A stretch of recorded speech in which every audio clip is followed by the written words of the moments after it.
எடப்பாடியின் car கண்ணாடி உடைப்பு அதிர்ச்சியில் அதிமுக. நம்ம போடக்கூடிய வீடியோக்கள் உங்களுக்கு பிடிச்சிருந்துச்சுன்னா ஒரு லைக் பண்ணி நம்ம சேனலுக்கு வரக்கூடிய புதிய பார்வையாளராக இருந்தீங்க அப்படின்னா மறக்காம சப்ஸ்கிரைப் பண்ணிட்டு அப்புறம் வீடியோ பாருங்க.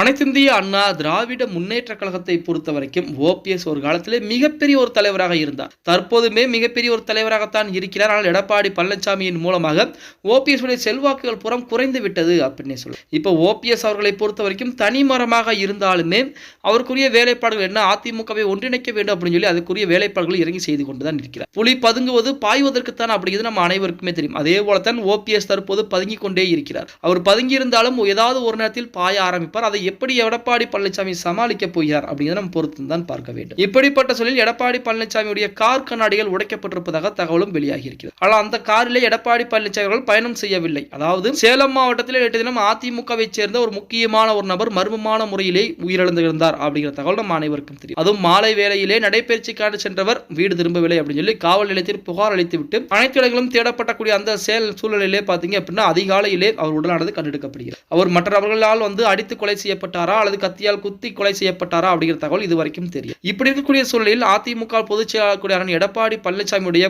கார்கள் அந்த வழியாக சென்றிருக்கிறது.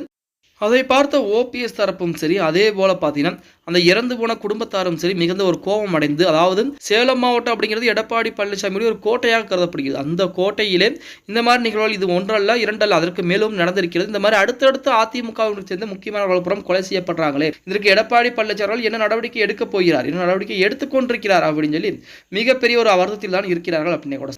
அதன் காரணமாகத்தான் அந்த வழியாக எடப்பாடி பழனிசாமியின் கார்கள் சென்றிருக்கிறது. அந்த காரிலே டிரைவர் மட்டும்தான் போயிருக்கிறார். இருந்த போதிலுமே கற்களை எடுத்து கண்ணாடியில் வீசி இருக்கிறார்கள் அப்படின்னு சொல்லி ஒரு தகவல் தற்போது வெளியாகி ஒரு பரபரப்பை ஏற்படுத்தி இருக்கிறது.